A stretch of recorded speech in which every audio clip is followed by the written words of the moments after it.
हम UGC net, PGD economics, assistant professor, CUET PG economics, MA economics, economics honours जैसे 250 से भी अधिक कोर्स अपनी एप्लीकेशन महाविद्या इकोनॉमिक्स के माध्यम से आपको प्रोवाइड कराते हैं।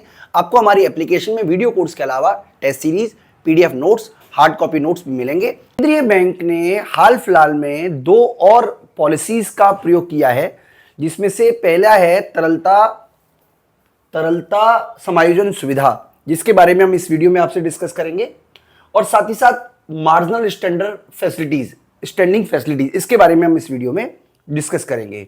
तो सबसे पहले शुरुआत करते हैं तरलता समायोजन सुविधा की। देखिए दोस्तों, मैं आपको बता देता हूं, सबसे पहले तरलता का क्या मतलब है। तरलता का मतलब होता है, यहां पे तरलता का मतलब होता है कि वो कैश या वो लिक्विड असेट्स जो कि व्यापारिक बैंकों के पास है, यानी कि व्यापारिक बैंकों के पास एक कैश रिजर्व है, हम ये मान के चल रहे हैं, और वो क्योंकि कैश रिजर्व है, इससे ब्याज की दरें हैं वो अत्यधिक प्रभावित होती हैं।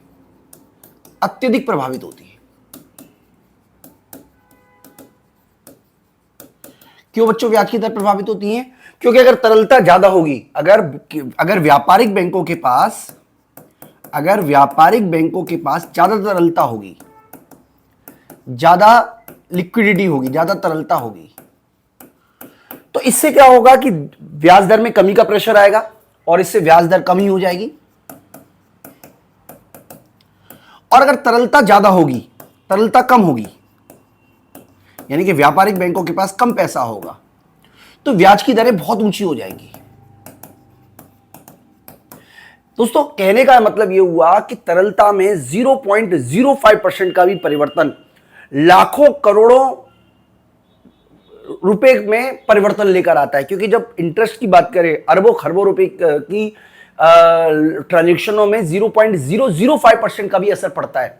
तो इस उतार चढ़ाव, ब्याज दर में होने वाले उतार चढ़ाव से बचाने के लिए केंद्रीय बैंक द्वारा एक नई पॉलिसी का यूज किया गया, जिसको बोलते हैं लिक्विडिटी एडजस्टमेंट फैसिलिटीज। सबसे पहले मैं आपको लिक्विडिटी एडजस्टमेंट फैसिलिटीज कैसे वर्क करती है उसके बारे में समझा देता हूं, फिर हमने नोट्स बनाए हुए, नोट्स के अंदर हमने क्या क्या पॉइंट कवर किए हुए वो मैं आपको समझा दूंगा। देखिए, केंद्रीय बैंक एक बहुत ही महत्वपूर्ण काम उन्होंने किया। बेसिकली पहले मैं आपको हिस्टोरिकल बैकग्राउंड बता देता हूं कि नरसिंगन कमेटी के द्वारा 1998 में रिकमेंडेशन दी गई लिक्विडिटी एडजस्टमेंट फैसिलिटीज की, और 2000 में इसको लागू किया गया। केंद्रीय बैंक के पास 2 उपकरण होते हैं, मैं आपको समझाने की कोशिश करूंगा। केंद्रीय बैंक के पास 2 उपकरण हैं, जिसके बारे में हम यहां पे बात कर रहे हैं। पहला होता है रेपो रेट, रेपो दर। रेपो दर वो दर होती है जिस पर व्यापारिक बैंकें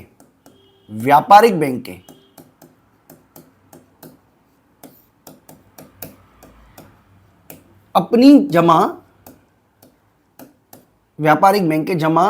केंद्रीय बैंक के पास रखती है। सॉरी, गलत बोला मैंने। व्यापारिक बैंकें केंद्रीय बैंक से ऋण लेती हैं, केंद्रीय बैंक से अल्पकालीन ऋण लेती है।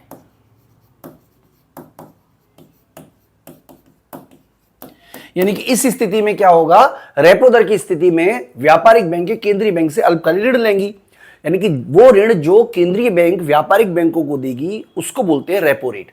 और दूसरा होता है रिवर्स रेपो रेट, या रिवर्स रेपो दर, यानी कि जो व्यापारिक बैंक जो जमा कर रही हैं किसके पास, केंद्रीय बैंक के पास, उस पर जो ब्याज दर मिलेगा, यह होता है।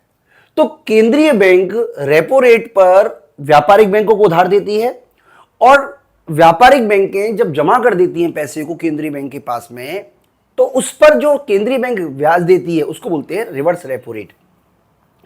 अब मान लीजिए, हम एक सिचुएशन लेके चल रहे हैं, कि 2 बैंक हैं, एसबीआई बैंक है,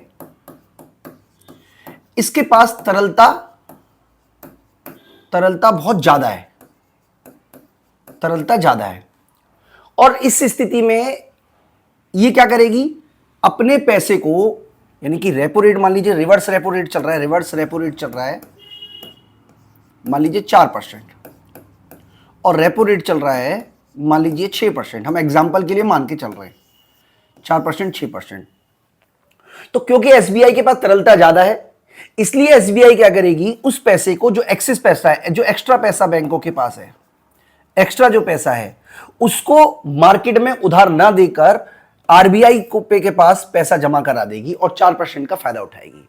इसका मतलब यह हुआ कि एसबीआई के पास जो तरलता है, उस स्थिति में एसबीआई एक्स्ट्रा पैसे को आरबीआई के पास जमा करा देगी और उसके बदले उसको ब्याज मिलेगा। उसी तरीके से अगर तरलता मान लीजिए कम है, तरलता कम है, तो आरबीआई से उधार ले लेगी एसबीआई, और बदले में जो रेपो रेट चल रही है उस रेट पर उसको ब्याज दर देगी।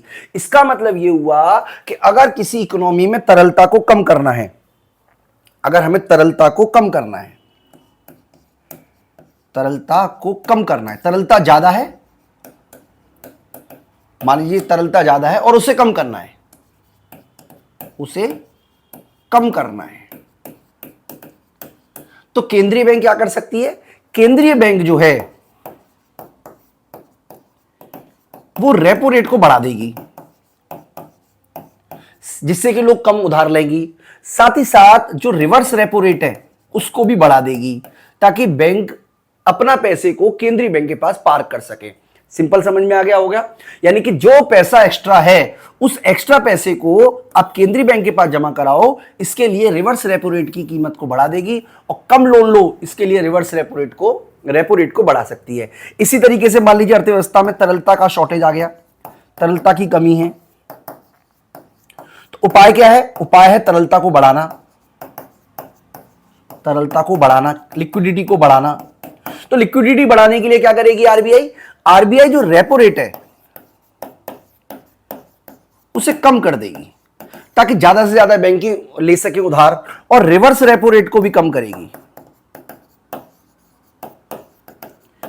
ताकि कम से कम पैसा आरबीआई के पास जमा हो। तो इस तरीके से दोस्तों केंद्रीय बैंक जो है वो रिवर्स रेपो रेट और रेपो रेट के माध्यम से देश में मौजूद तरलता की जो फ्लक्चुएशन है उसको कम करने का प्रयास करती है, और इसी को बोलते हैं लिक्विडिटी एडजस्टमेंट फैसिलिटीज। मैं उम्मीद करता हूं कि आपको बेटर तरीके से समझ में आ गया होगा। अब मैं आपको पढ़ के बता देता हूं कि तरलता समायोजन सुविधा की अवधारणा भारतीय रिजर्व बैंक द्वारा 2000 के दशक में शुरू की गई। भारतीय बैंकिंग प्रणाली में स्थिरता लाने, किसके लाने के लिए, बैंकिंग प्रणाली में स्थिरता लाने और अल्पकालीन तरलता प्रबंधन के लिए, दो चीजों के लिए किया गया।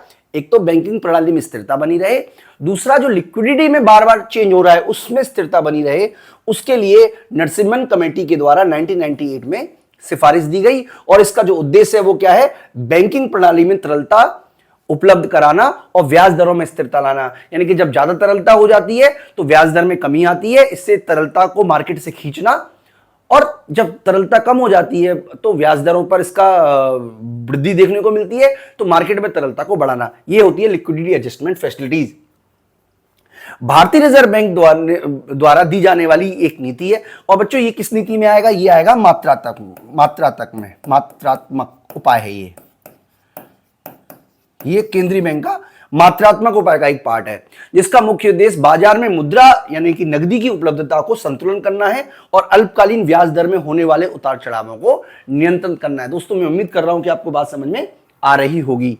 इसके अलावा इसके बारे में हमने और भी कुछ लिखा हुआ है कि इसके अंदर दो चीजें होती हैं, रेपो रेट और रिवर्स रेपो रेट। किस तरीके से ये काम करती है उसका एग्जाम्पल हम आपको ऑलरेडी दे चुके हैं कि किस तरीके से रेपो रेट और रिवर्स रेपो रेट काम करती हैं। यानी कि जब तरलता ज्यादा होती है तो रेपो रेट और रिवर्स रेपो रेट को बढ़ा दिया जाता है, और जब तरलता इकोनॉमी में कम होती है तो रेपो रेट और रिवर्स रेपो रेट को कम कर दिया जाता है, ताकि बैंक आसानी से लोन ले सके और कम जमा कराए। बेसिकली कंसेप्ट दोस्तों इतना ही। मैं उम्मीद करता हूं कि आपको तरलता समायोजन सुविधा समझ में आ गई होगी। इसके अलावा एक और